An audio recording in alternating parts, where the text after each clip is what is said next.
दोस्तों बहुत बहुत स्वागत करता हूं आप सभी का।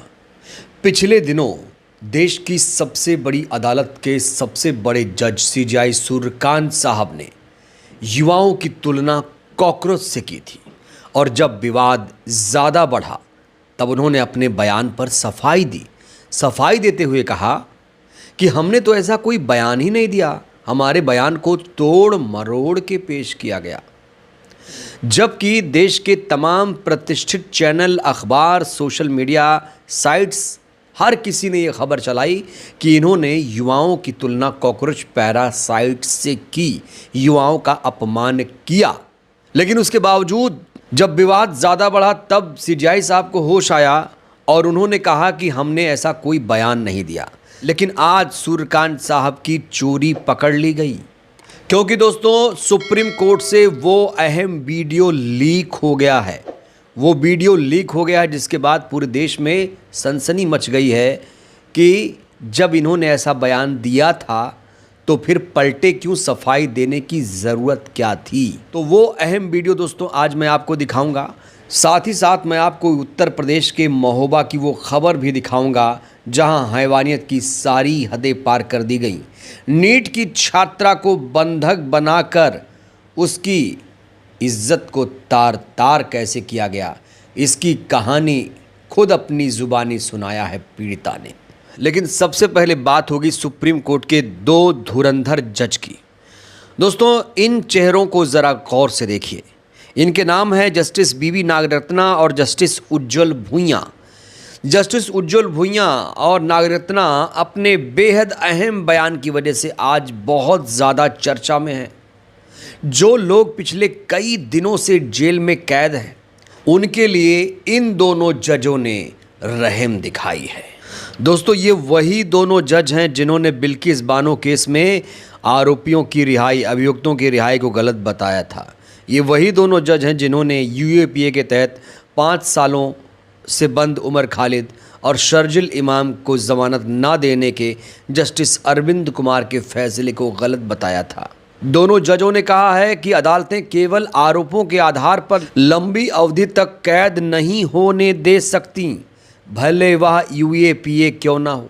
कोर्ट ने कहा कि आतंकवाद विरोधी कानून के तहत भी जमानत नियम जेल अपवाद है। जस्टिस नागरत्ना और भुइयां ने एक आंकड़ा भी पेश किया है। उन्होंने कहा कि पूरे देश में यूएपीए मामलों में 2019 से 2023 के बीच दोष सिद्ध दर 1.5 से 4% के बीच रही, जबकि जम्मू कश्मीर में ये 1% से कम रही। तो यहाँ आंकड़ा पेश किया जा रहा है, बताया जा रहा है कि जिन लोगों पर यूएपीए लगा है वो ज़रूरी नहीं कि उन पर आरोप साबित हो, वो ज़रूरी नहीं कि सबूत भी हो उसके खिलाफ। और दोस्तों इस समय उमर खालिद को लेकर बहुत ज़्यादा चर्चा है और दोस्तों इस बयान के बाद उमर खालिद की रिहाई की उम्मीद कहा जा रहा है जग गई, क्योंकि उमर खालिद पिछले 5 साल से जेल में कैद हैं। यूएपीए उन पर भी लगा हुआ है लेकिन अभी तक उन्हें ज़मानत नहीं मिल पाई है। सुप्रीम कोर्ट को, अदालतों को, जजेस को, जस्टिस को, सीजेआई को सब पता है कि क्या हो रहा है देश में, कैसा खेल खेला जा रहा है। लेकिन इसके बावजूद जो सिद्धांत है उसका पालन शायद उस तरीके से नहीं हो रहा है। क्या अदालतों का काम सिर्फ टिप्पणी करना है या फिर आदेश देना है, फैसला सुनाना है? अगर अदालतें चाहें तो क्या नहीं हो सकता। इस बीच जस्टिस सूर्यकांत ने एक बहुत बड़ा बयान दिया।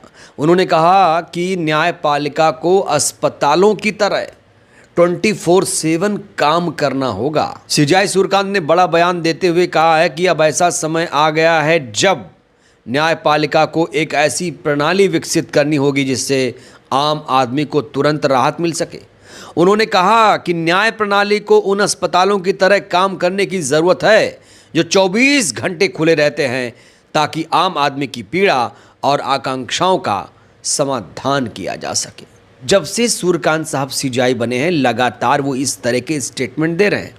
ऐसा पहली बार नहीं है, इससे पहले भी ऐसा बयान दे चुके हैं कि अब अदालतों में तारीख पर तारीख वाला सिस्टम नहीं चलेगा और अब कह रहे हैं कि हम अस्पतालों की तरह काम करेंगे। सुप्रीम कोर्ट 24 घंटे खुले रहेगा। 12 बजे याचिका आ जाए, सुबह 5 बजे याचिका आ जाए, हम उस याचिका पर सुनवाई करेंगे। बड़ा सवाल ये है, क्या सिर्फ ये कहा जा रहा है या फिर इसका क्रियान्वयन भी होगा? और उमर खालिद के केस में अदालतें क्यों इतना डिले कर रही हैं। एक व्यक्ति जो 5 साल से जेल में कैद है, जब जमानत नियम है, जेल अपवाद है, तो क्या उस सिद्धांत के तहत उमर खालिद को बेल नहीं दी जा सकती?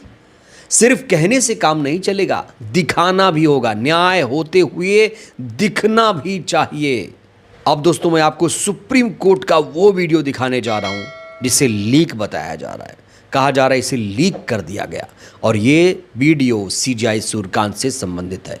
वही वीडियो जब इन्होंने युवाओं की तुलना कॉकरोच से की थी। जरा आप लोग भी इनका बयान सुनिएगा, ध्यान से सुनिएगा, क्योंकि इन्होंने बाद में सफाई दी और कहा कि हमारे बयान को तोड़ मरोड़ के पेश किया गया। जरा गौर से सुनिएगा बयान। There are already parasites in society who attack you people, you attack the system, and you want to join hands with them. No, my lord. I understand, my lord, and I understand. Have you seen there are youngsters like cockroaches, but they don't get any employment, they don't have any place in profession. Some of them become media, some of them become social media, some of them become RTI activists, some of them become another activists, and they start attacking everyone. And you people file contempt petition because High Court is not taking up the matter as if they. तो दोस्तों, ये video आपने देखा। अब आप लोग ही तय करिए, सीजीआई साहब ने सही कहा, गलत कहा, कॉकरोच से युवाओं की तुलना की तो फिर सफाई क्यों दी? आखिर युवाओं को कॉकरोच क्यों कहा गया? क्या सड़े सिस्टम की वजह से कहा गया कि देश का सिस्टम सड़ चुका है, जिससे अब जो बेरोज़गार हैं वो कॉकरोच की तरह बन गए हैं? आखिर क्यों ऐसा बयान? अदालतें बयान देने के लिए नहीं है, अदालतों का काम है सिर्फ फैसला देना। अगर अदालतें अपने फैसलों से नज़ीर पेश करें तो मजाल है कि कोई महिलाओं के खिलाफ हिंसा करे, मजाल है कि हमारे देश में एक भी सिंगल अपराध हो जाए। दोस्तों, ये तो आप सभी को मालूम है कि नीट का पेपर 2026 नीट का पेपर लीक हो गया और कहा जा रहा है कि परीक्षा अब दोबारा होगी। ये जो नीट का पेपर लीक हुआ है, क्या सुप्रीम कोर्ट इस मामले में कोई फैसला देगा, कोई सख्त नज़ीर पेश करेगा? दोस्तों, सिर्फ नीट का पेपर ही लीक नहीं हुआ, नीट की छात्रा को बंधक बनाकर उसकी इज्जत को भी तार तार किया गया। उत्तर प्रदेश के महोबा में ऐसा हुआ है। दोस्तों, खुद सुनिए आप बीती नीट की छात्रा ने क्या कुछ कहा इस पूरे मामले को लेकर। क्या इस छात्रा को इंसाफ मिलेगा? हमारी फार्मेसी कंप्लीट है, अब नीट की प्रिपरेशन कर रहे थे। अभी 3 मई को एग्जाम था। 30 अप्रैल को हम लाइब्रेरी से बाहर रूम पर जा रहे थे। रास्ते में गाड़ी आई, बड़ी सी गाड़ी थी, 4 व्हीलर। वो हमारे पास आकर खड़ी हो गई। उसमें से 2-3 लोग नीचे उतरे, बाकी गाड़ी के अंदर थे। उन लोगों ने हमें गाड़ी के अंदर लिया और हमारे साथ जबरदस्ती की। कहाँ ले गए बेटा? और रास्ते में उन्होंने हमें इंजेक्शन वगैरह लगाया और फोटो वीडियो की धमकी दी। कहाँ ले गए? कितने दिन लिए रहे आपके पास में? 16 दिन तक कहाँ रख के रहे? टॉर्चर किया दीदी, और कई बार सिगरेट से भी हाथ जलाया। किसी को पहचान? अच्छा, कितने लोग थे ये? जब यहाँ से गए तब 5-6 लोग थे। मोहित श्रीवास, अंकित श्रीवास और एक वो दाढ़ी वाला वो हल्लू श्रीवास और हल्लू राजपूत, और 2-3 लोग और थे। जो एक गाड़ी चला रहा था वो एजेड था, समथिंग 40 साल के समथिंग था वो। और भी थे। शादी तो बता दी। 13 तारीख को ये लोग हमें इलाहाबाद ले गए। उन्होंने मोबाइल में हमें भैया की फोटो दिखाई। वो लोग कोई भर्रा राजपूत नाम का लड़का है, वो इलाहाबाद आया, और मोहित के चाचा, पापा और धर्मेंद्र श्रीवास, बहुत सारे लोग इलाहाबाद आए। भर्रा राजपूत ने हमें अपने फ़ोन में भैया की फ़ोटो दिखाई। वो भैया पे बोल रहा था निगरानी रखे हुए है, और हमें नशा के इंजेक्शन लगाए। बोल रहा कि मोहित से शादी कर लो तो हम भैया को छोड़ देंगे और फोटो वीडियो सब कुछ डिलीट कर देंगे। शादी उन्होंने शादी की हमारे साथ। बहरहाल दोस्तों, इस वीडियो में इतना ही। आपको हमारी अदालतों पर सीजीआई साहब से न्याय की कितनी उम्मीद है? क्या सीजेआई साहब जो वादे दावे कर रहे हैं वो पूरा कर पाएंगे? राय दीजिएगा। धन्यवाद।